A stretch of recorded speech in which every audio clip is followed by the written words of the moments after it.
Алышқа сәлем. Бұл көшпелі алтын әңгімесінің ланс талдауы. Әңгіменің авторы Талап Сұлтанбеков. Бұл видео 3 бөлімнен тұрады. Кіріспе, қысқаша мазмұны және мен әсерім. Видеода тайм-кодтар бар және видеоның астында бұл видеода оқылған сценарийге Google Drive сілтемесі тұр. Мен түсінгендей шығарма 3 бөлімнен тұрады. Таудағы от, шайтандауға сапар, үңгірдегі сыр. Мен шығармада 5 кейіпкер тапқанмын. Сәмен, Қажытай, Галузо, Сералы Айтиев және Борис Михайлович Бежев. Меніңше, Сәмен ең басты кейіпкер, ол мектеп оқушысы, ал қалғандарын мен талдау барысында таныстырамын.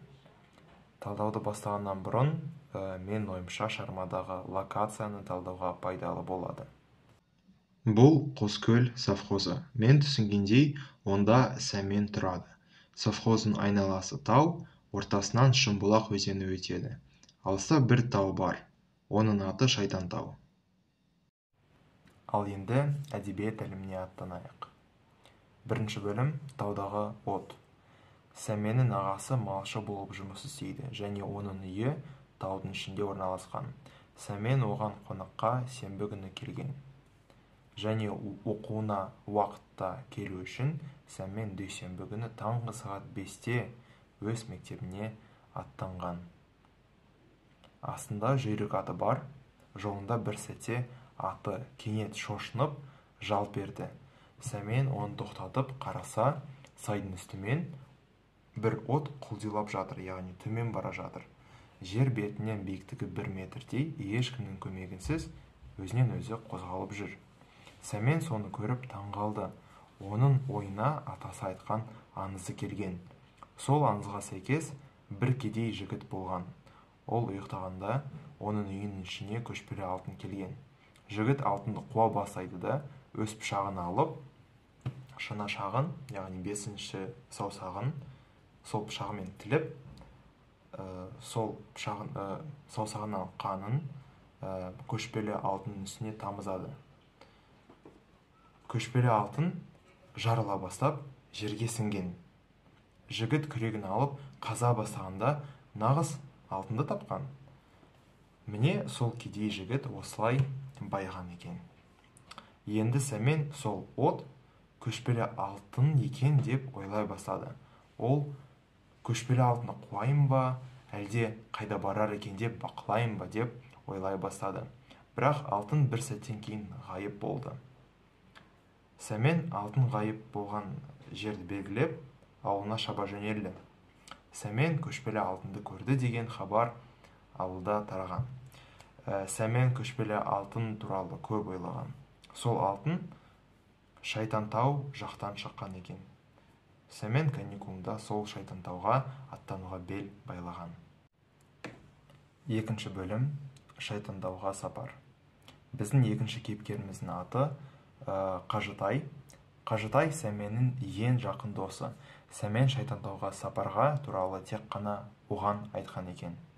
Қажытай соны естігенде Шайтантауға онымен бірге барғысы келген. Екеуі сапарға 2 күн жиналды. Шайтантауға бару үшін 2-3 күн кеткен. Сәмен мен Қажытай сол 2-3 күнге азық-түлік жинап, оны ауыл сыртындағы бір тасының қасына қойған. Онымен қатар олар келесі заттарды алған. Үлкейгіш шыны, яғни лупа, компас, 2 мылтық. Балалар Шайтантауға барады деп ешкімге айтпаған. Үйдегілерге олар Сәменнің малшы ағасының үйіне қонаққа барады деп жолға шықты. Олар Шайтантауға келгенде таудың өзі қою қара бұлтпен қоршалған екен. Балалар таудың шығыс жағынан үрлей бастады. Бір сәтте найзағай оты таудың бір биік жартасына соғылды да ғайып болды. Назар аударыңдар, келесі көріністі қайталауға мен кеңес бермеймін. Балалар сол найзағайдың отын көрсе де тауға өрлеуді жалғастырған. Менің ойымша, биік мекендерде найзағай адам үшін өте қауіпті бола алады. Бірақ балалар өрлеуді жалғастырып, тауда орналасқан бір үңгірдің ішіне кірген. Олар үңгірде отырғанда үңгірден 200 метр қашықтықта қызыл-жасыл отты көрген. Сол от та жерден 1 метр биіктікте жүр. Найзағай тағы бірнеше рет жарқылдағаннан кейін барлығы осындай оттың саны 4-ке жетті. Барлығы бір бағытта сап түзеп бір тасқа дейін кетіп барады. Тасқа жақындағанда сол оттар жарылып ғайып болды. 3-ші бөлім – үңгірдегі сыр.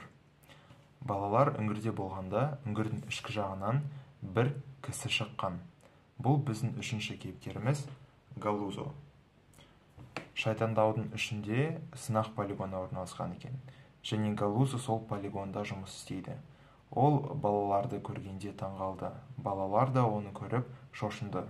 Галузо, кімсіңдер, бұл жерде не істеп жүрсіңдер деп орысша сұрады да, үңгірдегі бір тастан телефонды жұлып, біреуге звондай бастады.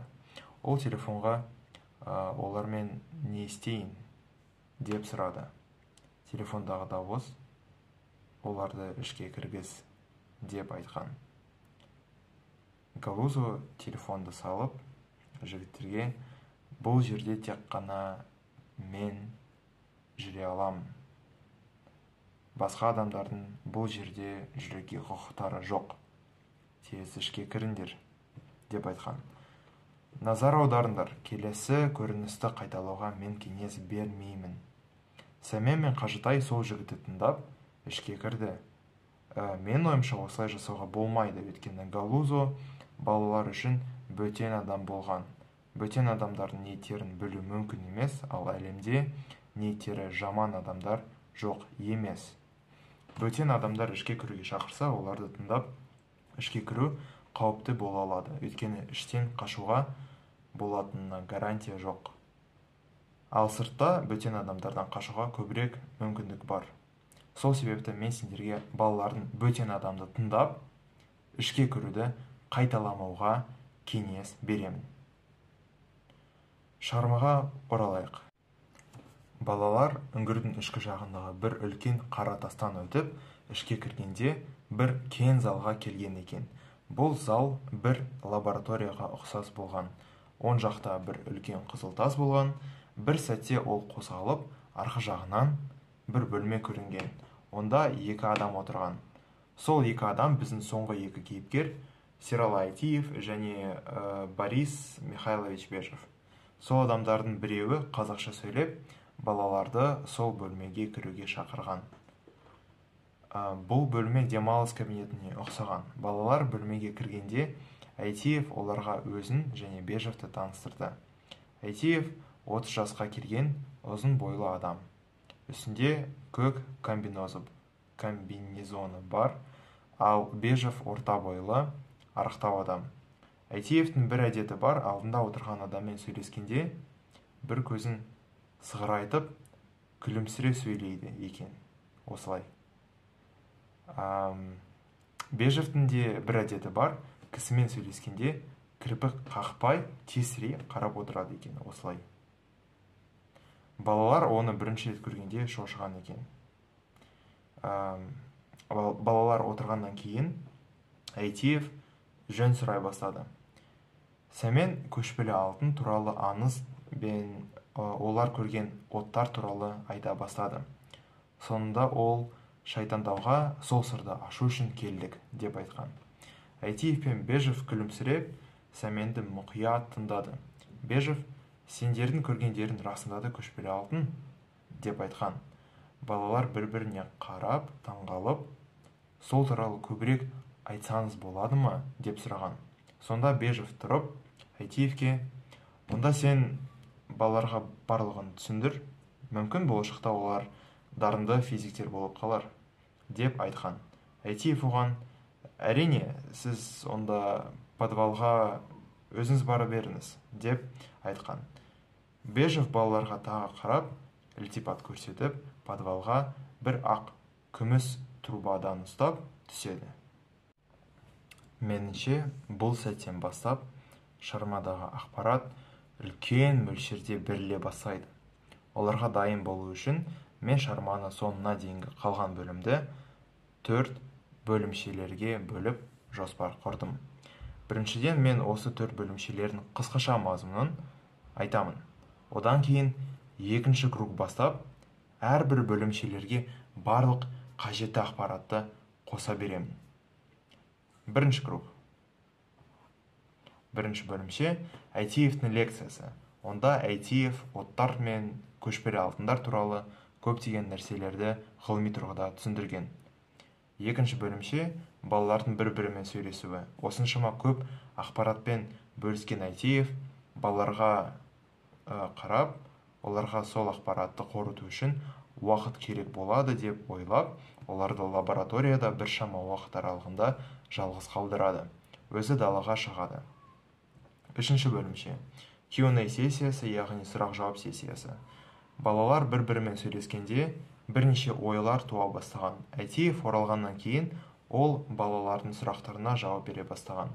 Мен қателеспесем, толығымен 3 сұрақ болған. Біріншісі Сәменнен, қалған екеуі Қажытайдан сұралған болатын. Төртінші бөлімше Шайтантаумен қоштасу. Әйтиев балалардың 3 сұрақтарына жауап бергеннен кейін бөлмеге Галузо келіп, машинаның келгенін және балалардың үйлеріне қайтуға уақытының келгенін айтады. Балалар барлығымен қоштасып, машинаға отырып, Шайтантаудан кете бастайды. Осымен бірінші круг біткен, екінші кругты бастар алдында мен сендерге бұл видеоны пауза қойып, біршама уақыт демалуға кеңес беремін. Өйткені екінші кругта көптеген ақпарат беріледі. Ал енді екінші круг. Бірінші бөлімше Әйтиевтің лекциясы. Онда Әйтиев оттар мен көшпелі алтындар туралы көптеген нәрселерді ғылыми тұрғыда түсіндірген. Бұл лекцияда келесі нәрселер түсіндіріледі.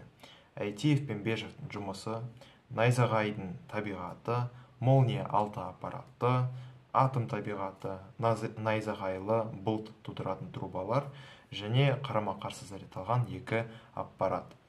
Енді екінші бөлімшеге дейін мен сол 6 нәрсе туралы подряд сөйлей бастаймын. Біріншіден, Әйтиев пен Бежевтің жұмысы. Бежев физмат ғылымның докторы, ол Мәскеуден, ал Әйтиев Алматыдан келген екен. Екеуінің мамандығы атмосфералық электрмен байланысты. Қазір олар атмосфералық электрдің биіктаулық лабораториясында отырғанын айтқан. Екіншіден, Әйтиев балалардың көрген оттар көшпелі алтын емес екен айтқан. Бұл кәдімгі найзағайдың бір түрі болған екен.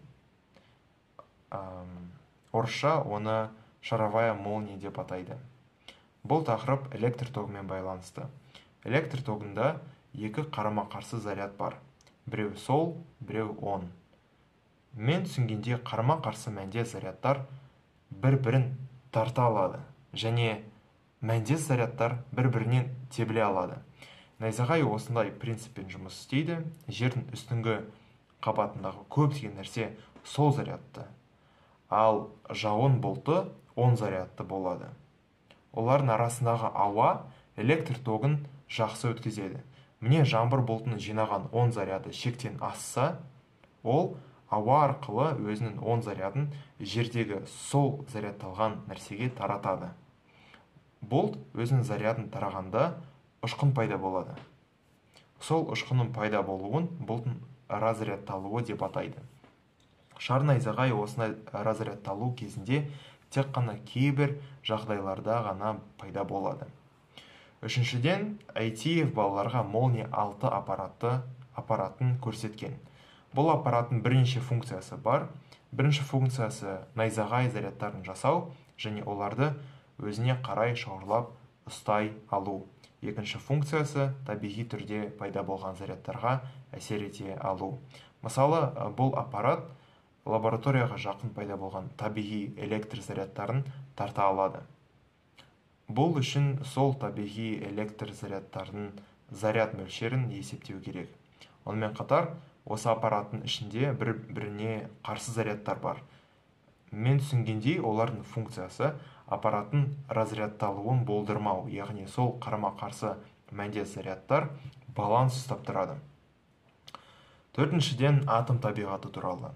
Әрбір атом ядросынан және оны қоршайтын электрондық қабаттан тұрады. Электрондар сол зарядты, ал ядро оң зарядты. Ядроны протондар құрайды, яғни сол протондар да оң зарядты болады. Бесіншіден, найзағайлы бұлт тудыратын трубалар туралы. Лабораторияда бірнеше трубалар бар. Сол трубалар арқылы ыстық және суық ауалар жүреді. Мен түсінгендей, сол ауалар бұрын су болған, бірақ оларды буға айналдырған. Сол ауалар бір-бірімен байланысып, үйкелі жасайды да, осылай электр тогы пайда болады. Лабораториядағы адамдар сол зарядтарды аспанға шығарады да, осылай жасанды найзағайлы бұлт пайда болады. Міне сол әдіс арқылы лабораториядағы адамдар бұлттарды басқара алады. Ауа таудың бір жағынан шоғырланып, екінші жағынан зарядталып, аспанға көтеріледі. Алтыншыдан, қарама-қарсы зарядталған екі аппарат. Әйтеев балаларға лабораториядағы екі тасы аппаратты көрсеткен, олардың бір-бірінен арақашықтығы 50-60 қадам. Бірінші аппарат аспандағы бұлт болсын, ал екінші аппарат жердің беткі қабатындағы зат болсын. Әйтеев сол екі аппараттың арасында разрядталу процесін көрсетейін деп тұр. Әйтеев бір кнопкаға басқаннан кейін бір трубаның ішінен бір дыбыс естіле бастады.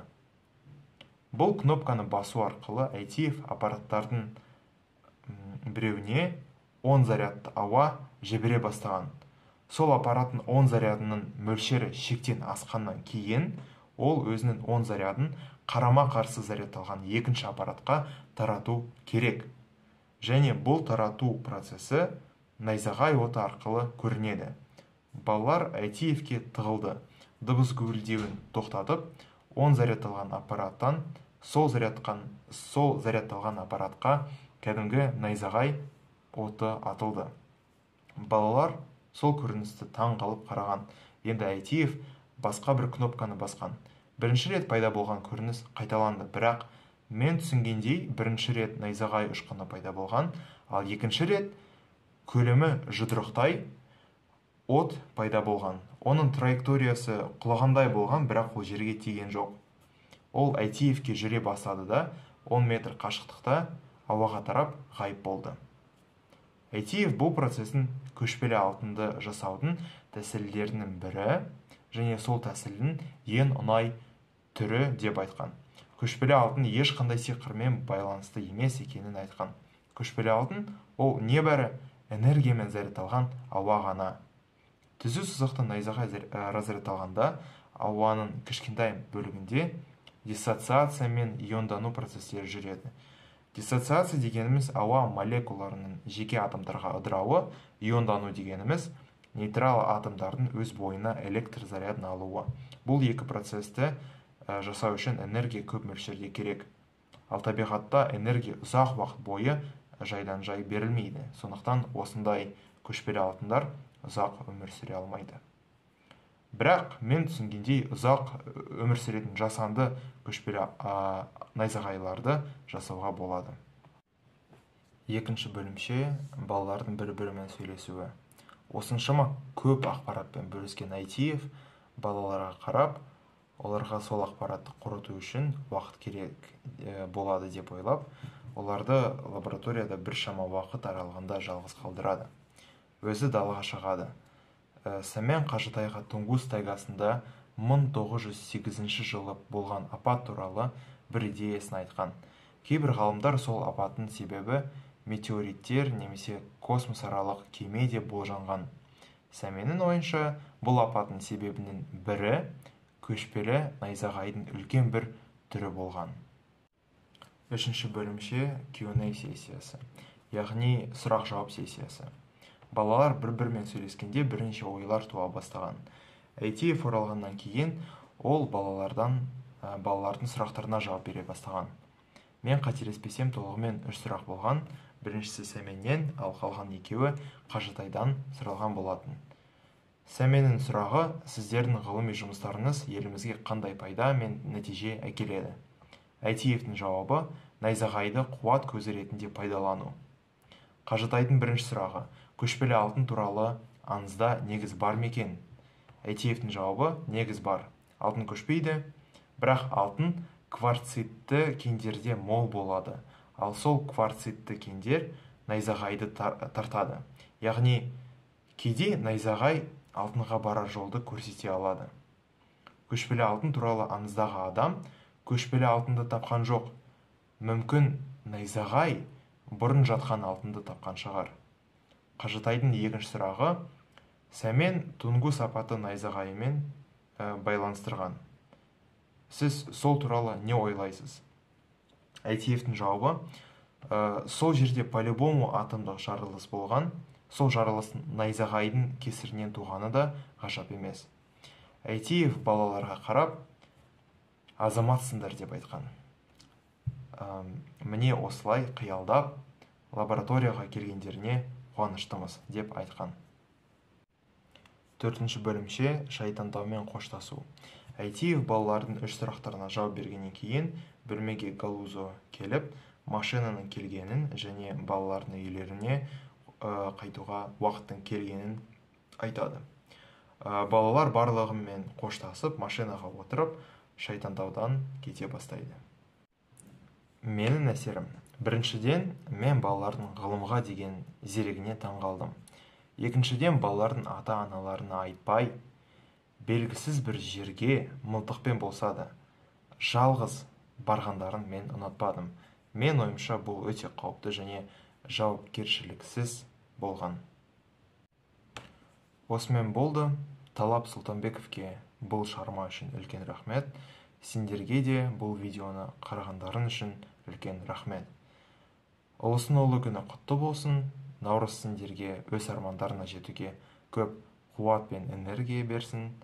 Және, конечно же, өмірлерің ұзақ және қуанышты болсын. Сау болыңдар.